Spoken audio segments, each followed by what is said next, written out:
Welcome to our exploration of microeconomics. In this video, we'll break down what microeconomics is, why it matters, and how it shapes the world around us. Microeconomics is a branch of economics that focuses on the behavior of individuals and firms when making decisions regarding the allocation of limited resources. Unlike macroeconomics, which looks at the economy as a whole, microeconomics zooms in on the smaller units within the economy. Throughout this video, we'll uncover the key concepts, real-life examples, and fundamental principles that drive microeconomic thinking. Let's start by understanding the basic definition and scope of microeconomics. Microeconomics is the study of how individuals, households, and firms make choices about how to use limited resources. It examines how these decisions affect the supply and demand for goods and services, which in turn determines prices. Microeconomics helps us understand how markets work, how prices are set, and how resources are allocated efficiently. By focusing on the small-scale economic activities, microeconomics provides insights into consumer behavior, production processes, and the functioning of individual markets. It's important to distinguish microeconomics from macroeconomics. While microeconomics looks at the choices of individuals and firms, macroeconomics examines the economy as a whole, focusing on issues like inflation, unemployment, and economic growth. Microeconomics is about the trees, while macroeconomics is about the forest. Understanding this distinction helps clarify the unique role microeconomics plays in analyzing specific markets and decision-making processes. In microeconomics, the main players are consumers, firms, and the government. Consumers decide what to buy based on their preferences and budgets. Firms decide what to produce and how much to charge. The government may intervene to regulate markets, protect consumers, or promote competition. Each of these players interacts within markets, influencing prices and the allocation of resources. By studying their behavior, microeconomics helps us understand the dynamics of supply and demand. At the heart of microeconomics is the concept of scarcity. Resources like time, money, and raw materials are limited, but our wants are unlimited. This fundamental problem forces individuals and firms to make choices about how to use their resources. Every choice involves an opportunity cost, the value of the next best alternative that must be given up. Microeconomics studies how these choices are made and how they affect the allocation of resources in society. One of the core concepts in microeconomics is supply and demand. Demand refers to how much of a product consumers are willing and able to buy at different prices. Supply refers to how much producers are willing and able to sell. The interaction between supply and demand determines the market price and quantity of goods sold. Understanding these forces is essential for analyzing how markets function and how prices are set. The law of demand states that, all else being equal, as the price of a good decreases, the quantity demanded increases, and vice versa. This inverse relationship is fundamental to understanding consumer behavior. When prices drop, more people are willing to buy. When prices rise, fewer people are interested. This principle helps explain why sales and discounts are effective in increasing sales volume. The law of supply is the counterpart to the law of demand. It states that, all else being equal, as the price of a good increases, the quantity supplied also increases. Producers are more willing to supply more of a product when they can sell it at higher prices. This direct relationship between price and quantity supplied is a key driver in how markets reach equilibrium.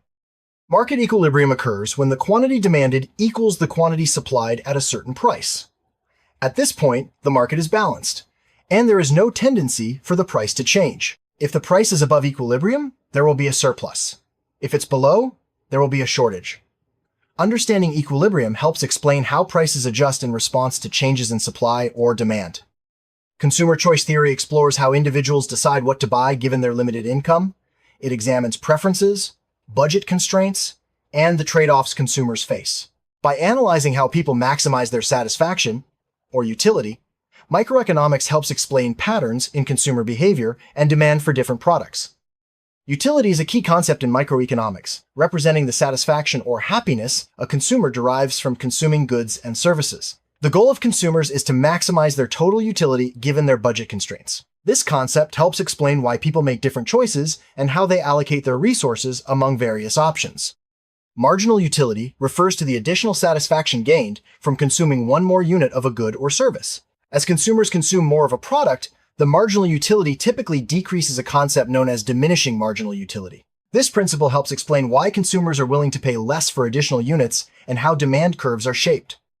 A budget constraint represents the combinations of goods and services a consumer can afford given their income and the prices of those goods. It's a fundamental concept in microeconomics as it limits the choices available to consumers. By analyzing budget constraints, Economists can predict consumer behavior and how changes in income or prices affect demand.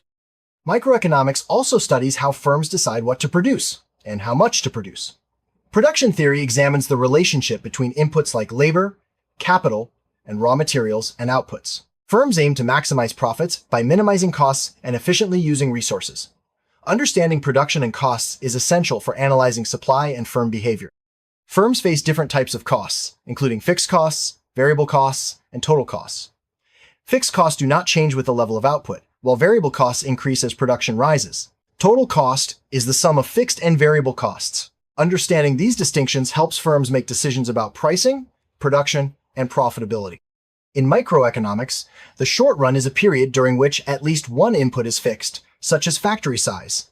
In the long run, all inputs can be varied. This distinction affects how firms plan production and respond to changes in demand or technology. Understanding the difference between short run and long run is crucial for analyzing cost structures and firm strategies.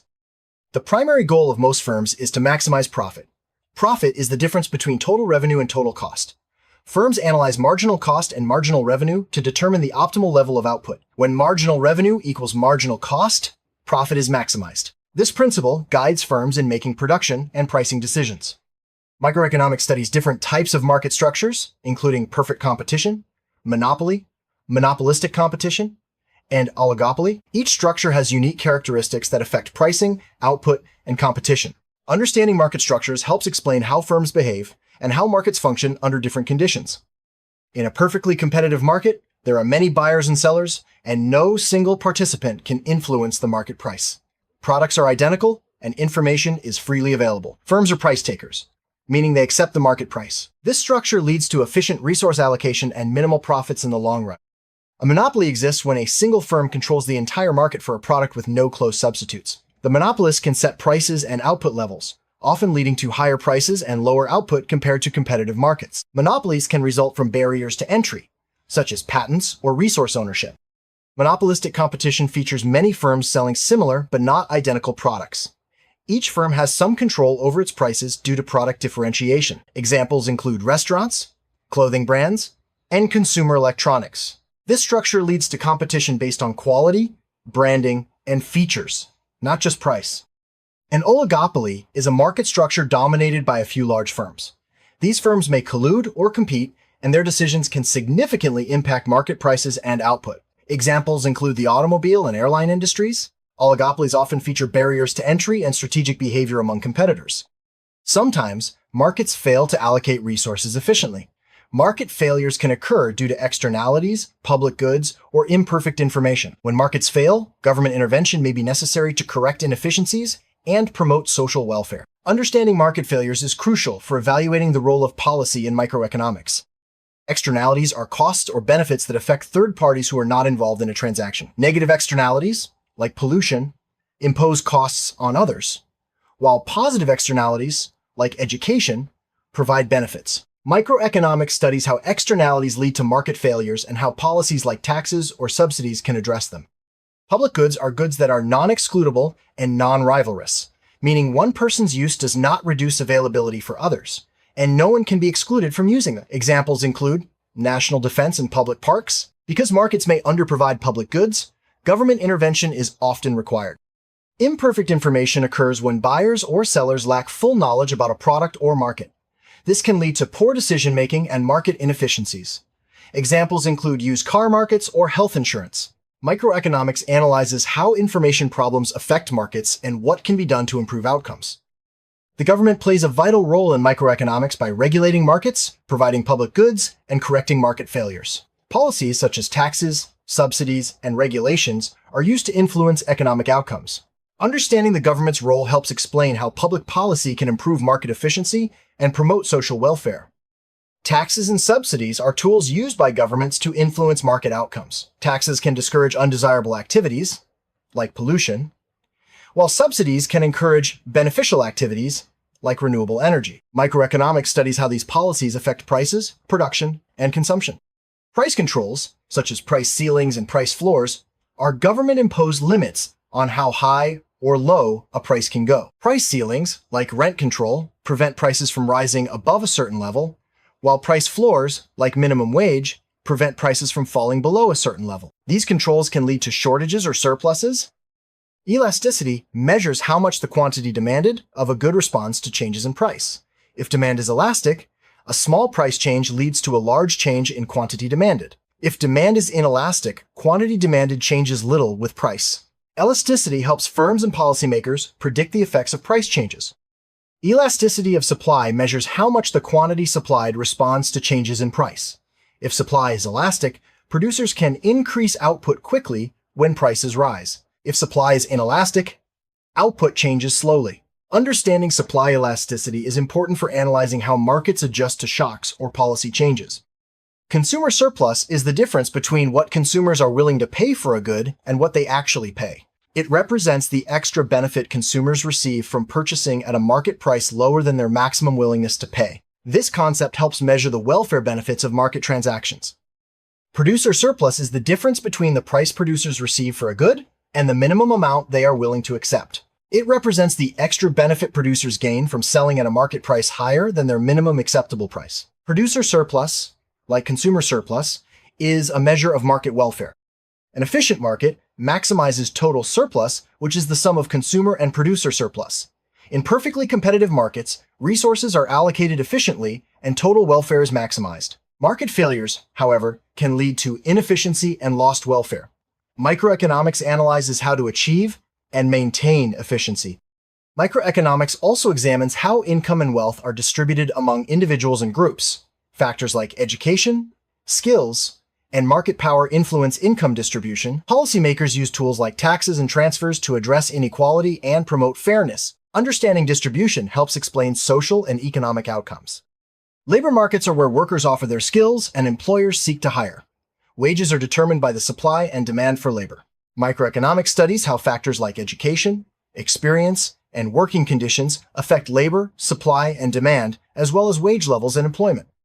Capital markets are where savings are channeled into investments. Firms borrow funds to invest in equipment, technology, and expansion, while individuals save for future needs. Interest rates are determined by the supply and demand for funds. Microeconomics analyzes how capital markets allocate resources and influence economic growth. Technological advances can dramatically impact microeconomic outcomes. New technologies can lower production costs, increase efficiency, and create new products and markets. Microeconomics studies how innovation affects supply, demand, and competition, shaping the evolution of industries. Behavioral economics combines insights from psychology and economics to explain how people actually make decisions, which often deviate from rational models. Factors like biases, emotions, and social influences can affect choices. Microeconomics incorporates these insights to better understand real-world behavior. Game theory is a tool used in microeconomics to analyze strategic interactions between individuals or firms. It helps explain how participants make decisions when their outcomes depend on the actions of others. Game theory is especially useful in studying oligopolies, auctions, and negotiations. Microeconomic principles are at work in everyday decisions, from choosing what to buy at the grocery store to deciding how much to save or spend. Understanding microeconomics helps individuals make better choices, businesses operate more efficiently, and policymakers design effective regulations. Microeconomic analysis informs public policy on issues like taxation, welfare, healthcare, and education. By understanding how individuals and firms respond to incentives, policymakers can design more effective programs that promote efficiency, equity, and growth. While microeconomics provides valuable insights, it has limitations. It often assumes rational behavior and perfect information, which may not hold in reality. It also focuses on individual markets, sometimes overlooking broader economic forces. Recognizing these limitations is important for applying microeconomic principles appropriately. As the world changes, microeconomics continues to evolve. New challenges like digital markets, environmental concerns, and global trade require updated models and analysis. Microeconomics remains a vital tool for understanding and shaping the future of economies and societies. To sum up, microeconomics is the study of how individuals and firms make choices in a world of scarcity. It covers topics like supply and demand, market structures, consumer behavior, and the role of government. By understanding microeconomics, we gain valuable insights into the workings of markets and the decisions that shape our daily lives. Thanks for joining us on this journey through the basics of microeconomics.